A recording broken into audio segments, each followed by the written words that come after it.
kids are at their nan's, the missus is out shopping, and have we got a Gear Talks video for you today? Let's get this shit started.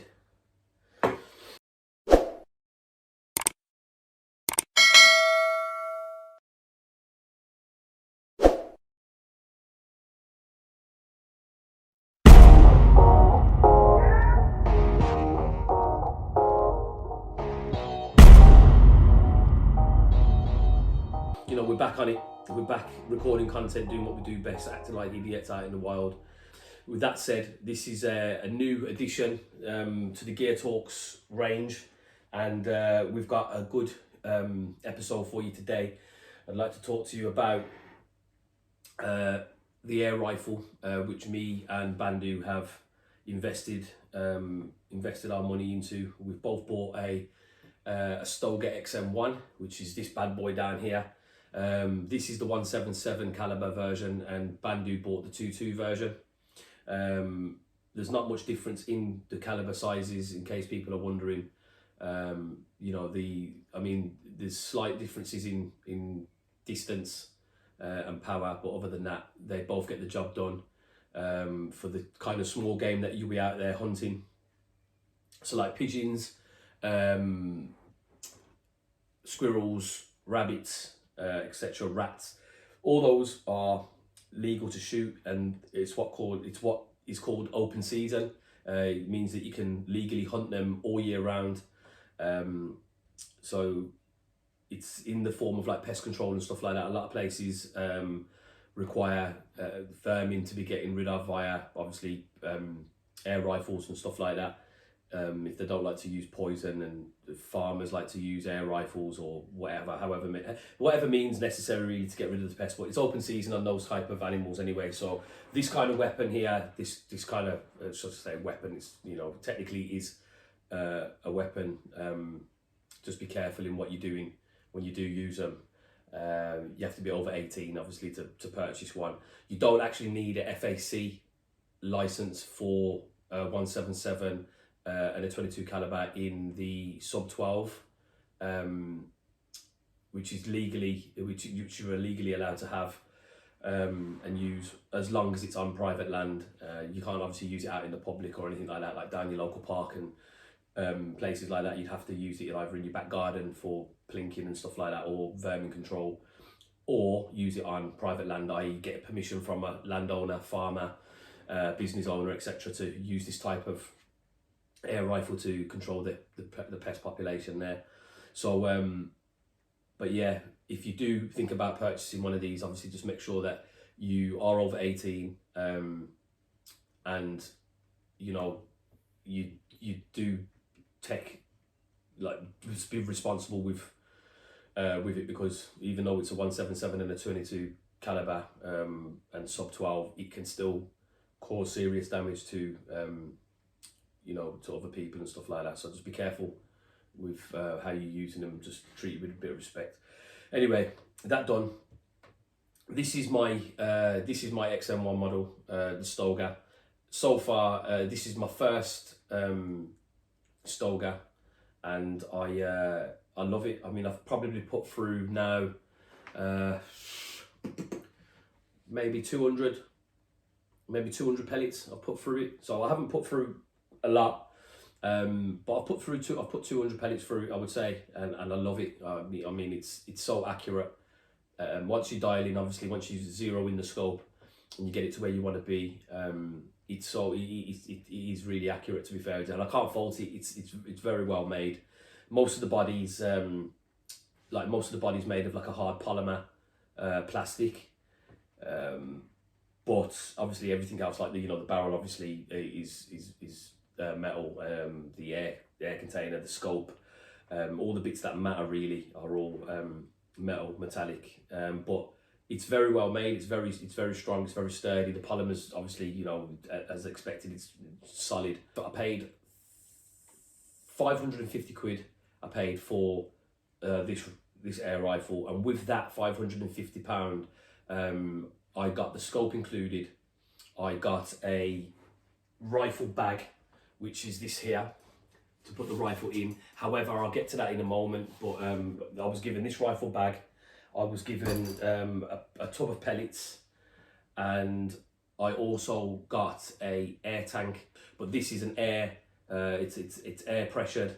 It's not a Springer air rifle, so I don't have to cock the barrel on it.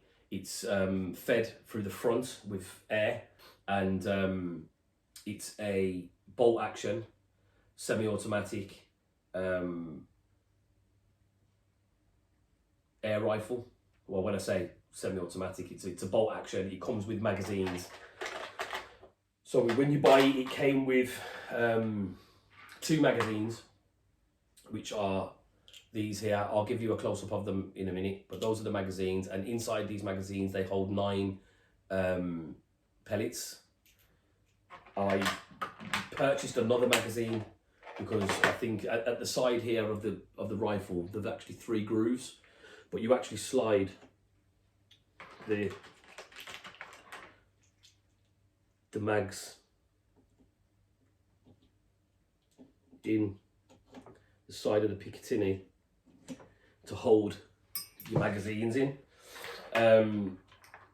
It also comes with a single shot tray, which I'll give you a zoom in a moment in case you want to shoot single shots. But it's a bolt action, 9 shots in the cartridge, more than enough than what you need to take down things like rabbits, rats, squirrels and stuff like that, pigeons. And it's a lot of fun as well, to be fair. I put the bipod on it, so I purchased this bipod off Amazon, which I added onto the side. I obviously customised it with some camouflage webbing around the legs of the bipod. I also done my own camouflage webbing tape on the buttstock. When you do purchase this, you do get 2 options of buttstock which comes inside the box. This is like a more low profile buttstock on there. However, with my fat face, I decided I needed the bigger one, so I took that one off and put the bigger one on there, which is what's on there now. And you also get a choice of 2 grips, so you get a black grip or you get a blue grip, which is for the handle. Again, I chose to put the black grip on and take the blue one off. I thought it was a bit too bright for me. So I've just done a few little bits of customizing myself on it. I've also added a torch at the bottom here, which has got a pressure switch which goes down the side here onto the by the trigger. So if I want to turn on the rifle, obviously at lower light times in the day, I just have to press that button at the side and it turns it on, rather than doing it at the end of the torch there. That's attached at the bottom of a Picatinny onto the air cylinder itself. The scope is a 4x scope, and on it at the top here I have got a level. Basically it's a bubble level, so it shows if when I'm prone or when I'm free aiming, that the rifle itself is not at a tilt or a canted angle, it's more level. So that's comes in handy. So I added that on myself. So these are like little customization things that I've done. I put the sling on myself as well, and also a shroud on the end of the muzzle, which is silenced, which also comes on the rifle when you purchase it. Now, unlike the Springer rifles, you can get silencers for Springer rifles, but it don't really work, because the noise of the when you let your round off in a Springer, the noise actually comes from the mechanism inside the rifle itself. So having a silencer or suppressor on the end of the Springer doesn't really make any difference to it, if I'm being honest with you. It's more of an aesthetic look. It's more for looks than practicality. Whereas with this, because it's an air pressure air rifle, it's the suppressor actually does, dampen the sound of the noise when you're letting off a round. So it does come in handy, and it does work really well, and it's actually really quiet, to be fair with you. This rifle is surprisingly quiet. I wasn't really expecting it to be as quiet as it was, but it surprised me, and I'm happy with it. Very, very, very little to no recoil at all on it. I mean, you feel a little jolt, but other than that, it's what is expected. It's an air rifle, it's not a real rifle.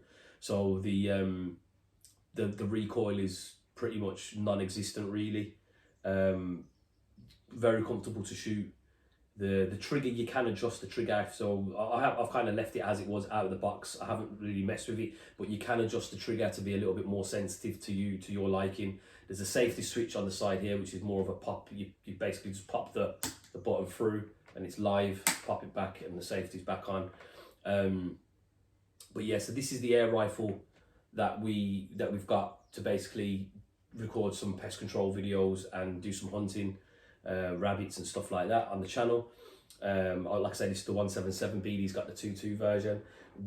I also purchased with it, which like I say, we've only put 200 rounds through the rifles at the moment. I purchased this cleaning kit. Again, all this stuff that I purchased, everything that I've got on this rifle is all from Amazon. If there's anything in particular that you're interested in, just drop us a message on Instagram or leave a comment down below, and we'll reply back to you, and we'll tell you where to get it from. We'll send you the link if you can't find it, but it's all from Amazon. It's all pretty. Those who use Amazon, you know, it's not hard to use. It's not hard to find things. So, but everything's from Amazon, including this cleaning kit. Now, the cleaning kit that we got, it comes with some look like brass rods, I would say, brass, and they basically just connect all together. I'm not going to do the whole thing because it's just time consuming, but they all connect together. You get 5 rods, you connect them all up, and you basically feed it down the end of the barrel and pull it back out with the attachment on the end that fits either the 177 or the 2.2 barrel. Pull it out, and it basically cleans, you know, all the shit that's inside it, all the lead. Those are your cleaning pads that go on the end. It's very, very easy to use. A handle that goes on the end of the final attachment, so obviously it doesn't get lost inside the barrel. You can pull it out easy. You've got some kind of squeegee cleaner as well, which you can feed down and pull out. It's more flexible than using the iron rods. What else do we have in here? We have several different attachments in there, which I won't get out, but you can see all the different kind of attachments that's in there, including some with pads at the end to clean your barrel. So that actually came in really handy because Billy had a bit of a jam in his rifle, and he had a few pellets jam up inside there. And we used that cleaning kit, and it was clear in literally like a minute. We cleaned the whole thing out, so that was good.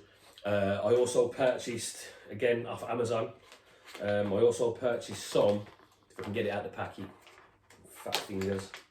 So I also purchased some silicone gun oil off Amazon, and that's basically, you just put it on the end of a little cloth, a little cotton rag, and just to rub it along the barrel itself here, because, you know, if you don't take care of it, it will get rust on it. So it's always good to like just give it a wipe down after every time you take it out in the field, give it a clean, and just rub it down with a bit of this silicone oil. A little bit goes a long way, and it will just keep the barrel from rusting and keep it nice and clean. Not expensive at all, really. So I got some of that to maintain the weapon, maintain the rifle.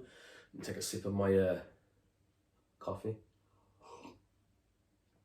So that's that. I'm gonna get to the pellets, the size pellets that we use. I ordered some separate pellets. The reason why we purchased this particular rifle, okay, is BD was looking into air rifles, which I didn't know about. I didn't know anything about that. He was thinking about buying an air rifle. I was actually thinking about buying an air rifle and doing some research on it. And then I was like, this was the rifle, was one of the rifles I was looking at. And after speaking to Bandu about it, we basically found out we were both looking at air rifles. So we went up to a couple of shops to have a look, and the shop that we went in before we went into Samwell Valley basically turned around and told us about this rifle here. They said that, you know, they're really reliable. They sell a lot of them. Once they buy them, they never get them back because there's never any issues with them. They're easy to maintain. They're accurate.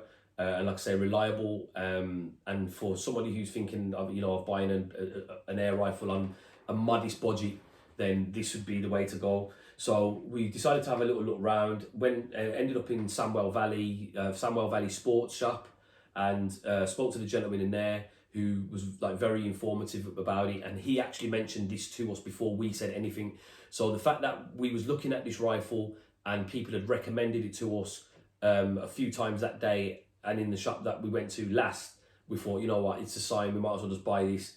Clearly it's a quality piece of kit, so let's just give it a go. So we ended up going for that, and like I said, I paid £550. I got the rifle case, the rifle, the scope, some pellets, and the air tank as well, which I'll show you a little bit later on, to fill up the rifle.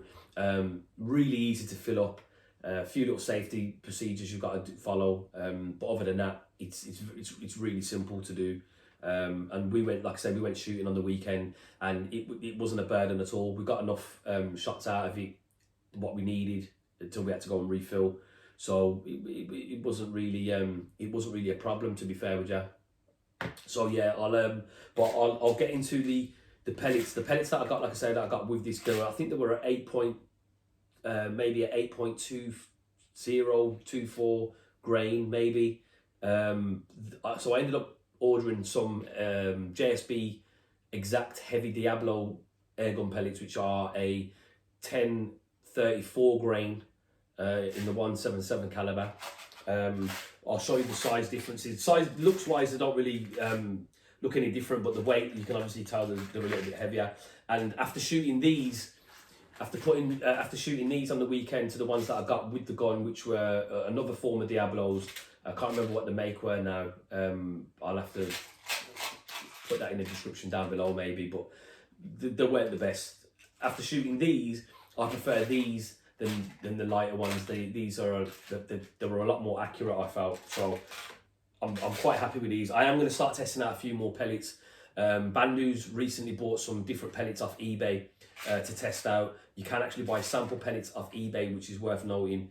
So if you don't want to actually commit to buying a full pack of full, tub of pellets, you can always buy 100 or 200, I think, or 100 or 50 pellets, sorry, for or 100 pellets for a certain price. So on eBay, so it's worth looking into that if you want to try out different rounds and see which works best for your rifle, because some might work in yours better than works in ours, and whatever.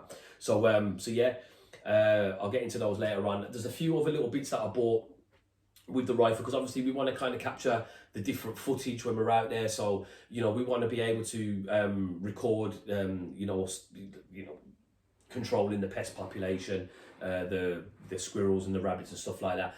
And there's a lot of serious camera kits, camera setups out there, that, all over YouTube, and they cost a lot of money. Like, you're talking, a couple £1,000 to get, some really, really high-end kit.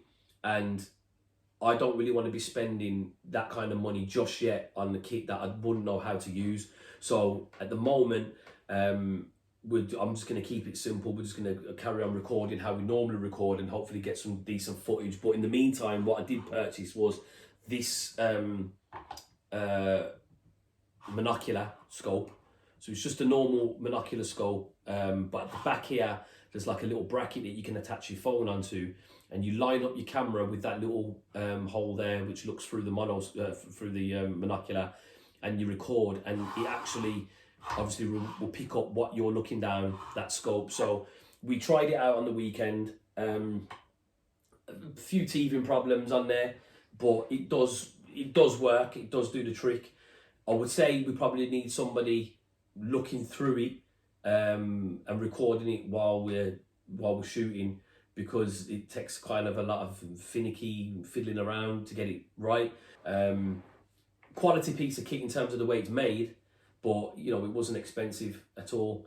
But very, definitely the budget version of the kind of camera setups that you'll be getting. On some of these other videos of people with air rifles who have been doing this a lot longer than we have. So, but eventually, we'll start upgrading, and we'll get different camera setups. We're actually even working on trying to sort something out behind the scenes now, but that's for another video. So yeah, so we've got that. This is a chronograph. So basically, it will tell you the feet per second that comes out of the end of your barrel. So if you obviously you just basically hold it underneath your barrel and shoot, and it will tell you the FPS of it, and then obviously you can tell if your pressure's dropping and stuff like that, if you need to, or if you want to log down how many rounds you shoot out of your rifle accurately before the accuracy starts dropping, then it's kind of good to kind of do that and note down how many shots or how many magazines you can get out of this accurately before, you know, the pellet starts to drop, and the power's not as good. So that was something that that we got for that. And then this little bit here, this is a rangefinder. So the rangefinder is these. I mean, don't get me like, again, these are air rifles. They're not real rifles. They don't shoot obviously real rounds or anything like that. They shoot, you know, even though they're still deadly, they shoot, you know, used in the wrong way, they shoot pellets, lead pellets. You can get other like copper and stuff like that, but they shoot lead pellets. And the last thing that you want to do, especially if you're hunting things like rabbits or pigeons or, you know, wherever it is, rats, squirrels or whatnot, the last thing you want to do is aim down your scope, see, you know, your target, take a shot, and you know you're out of range, you miss it, you know, the wind takes it because it's a bit too far, or it's a bit too windy, or whatever the case may be, and then that pest, that critter runs away and disappears into the shrub layer, and you don't ever see it again, and then you're waiting however long before you see something else again to shoot. So you want to be able to accurately take out your prey humanely, you know, one shot kill, no suffering, no messing around. So in order for you to do that, then you want to know the range of the animal that you're shooting at, so you know whether or not you can hit it accurately and kill it humanely with one shot, and that's where this comes into play. So this is an AO-FAR, costs about 70 quid. And it's a rangefinder, and it's really easy to use. You literally just look down it, and there's a little reticule that comes up inside, a digital reticule. You point it at whatever it is you're looking at, you press the button again, and it will tell you the distance of that object in yards or meters. Again, you just press the button to change it from yards to meters and stuff like that. And then you can also check the speed of something as well. So if something's moving, you can just point at it again, and it will tell you the speed of that particular object or animal on there. Just a little bit of an FYI, but when I actually got it, I tested it in my house, and I was looking through the window, and I used it for about 20 minutes and it didn't work. And I was thinking, why is it not working? It keeps coming up with 5 yards, and I'm pointing at things that are easily 75, 80 yards away. And I think this goes up to about, what, 2,000 yards or something like that. So more than enough than what you need anyway. But I was thinking, why is it not working? It's coming back as 5 yards, and it's faulty, and it's brand new, and I don't understand why it's not working. It was frustrating me. And then I realised, obviously, it uses some kind of laser technology inside it to get the distance. Now, I was looking at it through a window, so clearly the laser was bouncing back off the window, hitting my mush, and telling it was 5 yards away or less. So, because I think it only picks up the minimum of 5 yards. So if you do get one and you're looking out of a bedroom window or your living room window trying to test it while you're in your house, it's not going to work because the laser's going to bounce back off the glass. What you need to do is use it outside. And when I took it outside and used it, it worked like a dream, and it was fine. There's nothing wrong with it. So it was actually the fact that I was looking through a window, and the laser was bouncing back, and it was picking up, obviously, the fact that there was something closer than what I was aiming at. So yeah, just make sure you're using it outside, because doing it for a window, it won't work. It'll look like it's faulty. But yeah, good bit of kit. So, you know, look down obviously at a rabbit, squirrel, pigeon, whatever you're shooting at. It will tell you the yards away. You'll know then whether or not you're an effective shooter at, 25 yards, 30, 40 yards. Anything that you're going to shoot with an air rifle in terms of things like rabbits, pigeons, squirrels, you want to be within 25 yards, maybe 40 yards. Anything more than that really is a bit like, it's a bit risky in terms of your humane kills and stuff like that. But anything between 25 and 40 yards, I would say, is a good distance to start taking out pests and stuff like that. But these will reassure you that kind of distance. So I think it's a good bit of kit to have for when you're doing your air rifle shooting. So that is that. There's a few other bits of kit that that we're waiting on that hasn't come yet, and it's going to take a while. But you know, we'll test it out in the video. I'm going to be getting like a camera that I can put on the trees and stuff like that, and leave like a motion camera, which will I'll leave there overnight, and it will kind of show me what kind of activity is in that area once I've baited it up and stuff like that. I'm just going to give you a little bit of a walk around of the rifle close up so you can see it a little bit better. These things at the back as well, you can take these out, which you can basically shorten the buttstock for you. So from on your chest, when it's in your shoulder, sorry, you can make it a little bit more low profile for you. So this is just a little quick tour. Obviously the camouflage webbing I had done myself. It's just black underneath. Same with the grip. I put some tape around it myself, just to give it a little bit of a more of aesthetic look. That is the sling, which connects to the bottom underneath there. Really good quality, the sling is actually, and it's a paracord sling as well. So that's always good, having some spare paracord around if you need it in an emergency. But so this again, I've done that myself. The switch here I've put on is attached with like a double-sided foam sticky pad, which is at the back, which doesn't come with the torch itself. I had some of that knocking around, so that's on there. That's really strong. So if I, first of all, let me just turn that off. So if I was to press, so when I'm here and if I've got like, you know, if I'm looking down the sight there, rather than me turning it on there, I can just hold the pad and it will come on.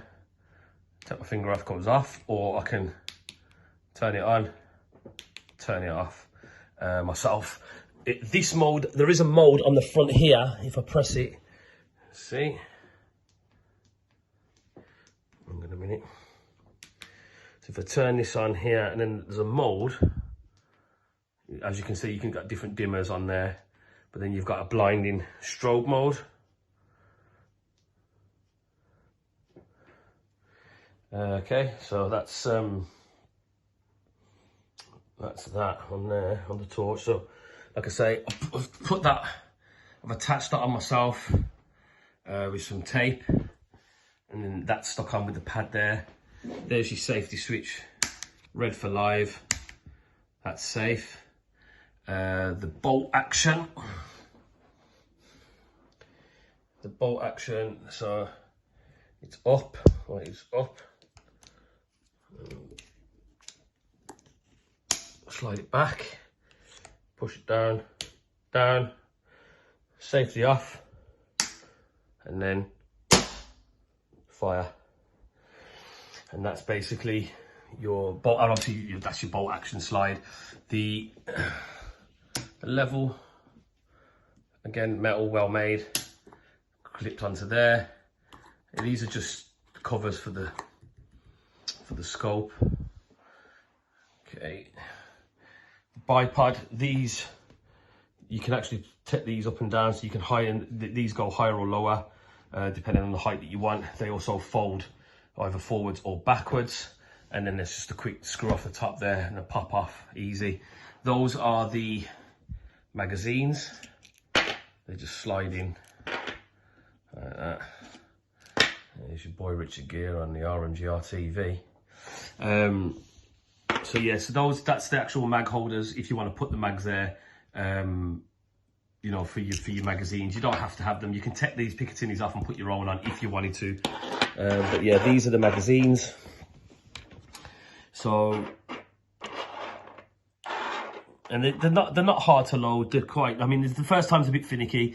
You basically have to twist this plastic thing all the way around till it's upside down. Put the first one in upside down, and then the rest of them you just put in at the top. So it's not hard. It's just a bit like, you know, the first time's a little bit like, how do you do? But after that, they're pretty simple, really. I'd advise you to get more than one. They come with two cartridges, but I'd advise you to at least get a spare one, or even a few more, because you know, like it's just a case then of having to reload them and stuff like that. It just takes a few minutes.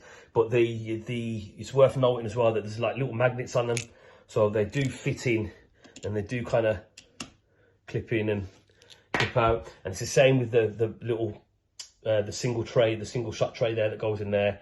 You just slide it in, it's magnetic, and you can basically put one pellet in at a time in bolt action and use that. Just a quick tour of the front. This here is where, that's your gauge for your air. So it shows you how much air's in there. But when you're filling up when you fill it up, you want to be using the air tank anyway, checking your gauge on the air tank. Never use that to check it. And then you just fill it in from the side there. You pull that out, put your air valve in, fill it up, easily done. That's your suppressor. And that there is my Stoeger XM1.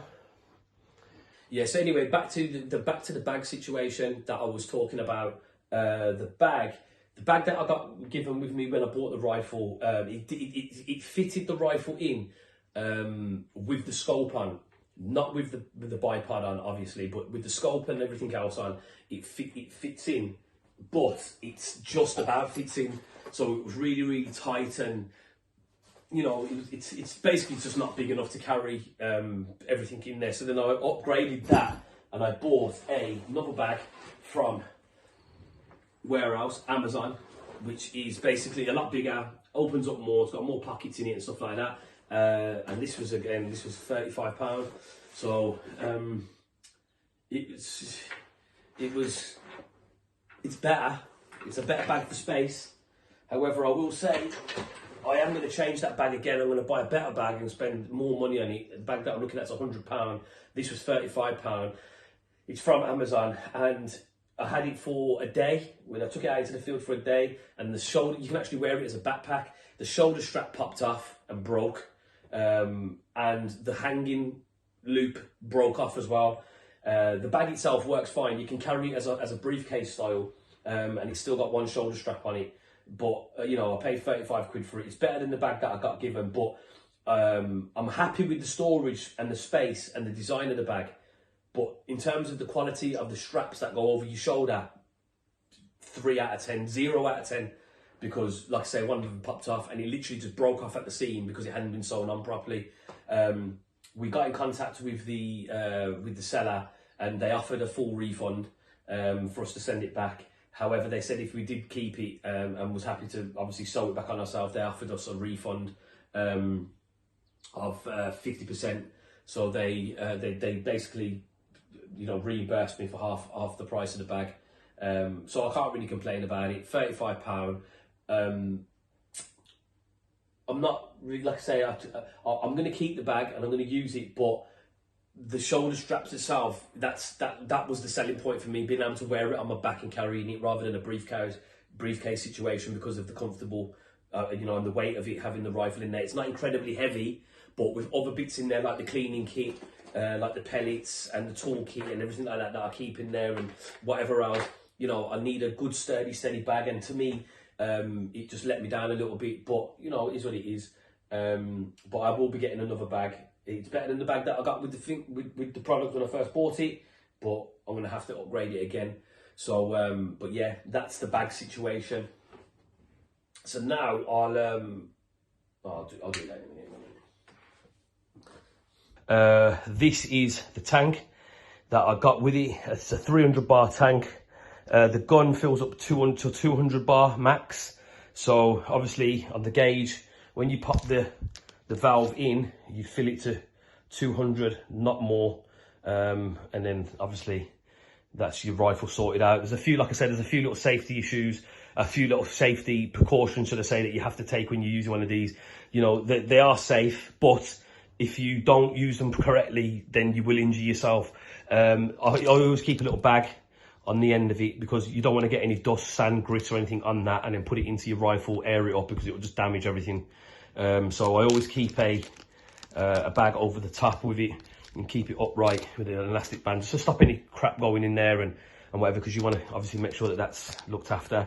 But the basic what you basically do is you pull that little cap out of the front, which I told you pop that in, and you make sure that your bleed valve is tight, just hand tight, You don't need to, you know, proper crazily tighten it. Just hand tight. Make sure that's closed, because then when you do open up your air tank, if that's not closed, you're going to lose all your air.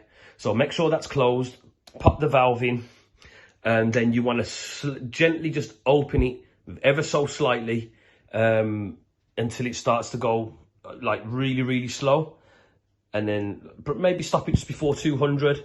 Let the gauge sink back down again. Turn it up again. Get it to 200. Turn that off. Okay, so you close that. While this is attached, don't take this out yet. You need to bleed the valve. So you undo that. You'll hear a hissing noise, and it's basically releasing the air out of this tube that's connected to your gun. If you don't do this and you don't bleed that valve and you pull this out while there's air still in that, that's going to snap back and crack you in your face and take teeth out or worse, and it will hurt and it will cause you some injuries. So make sure that whenever you pop that, you bleed, and that's it. Don't store them in a hot place next to a radiator or in a boiler or anything like that, because obviously if it overheats, you know, well, there you go, you know what the crack is. And just make sure that, I always just make sure that everything's just maintained. There's no damages or anything like that. There's no damages on the tubes. Other than that, you know, it's cool. Once this tank runs out, take it to your nearest, I don't know, gun store, ask them to refill it for you. Probably cost you a £5, or maybe your local diving centre and stuff like that, or anyone who can fill up air tanks. But always go to a professional, someone who knows what they're doing, because, you know, they're not pieces of kit to be taken lightly. They can injure or kill you if you don't look after them properly.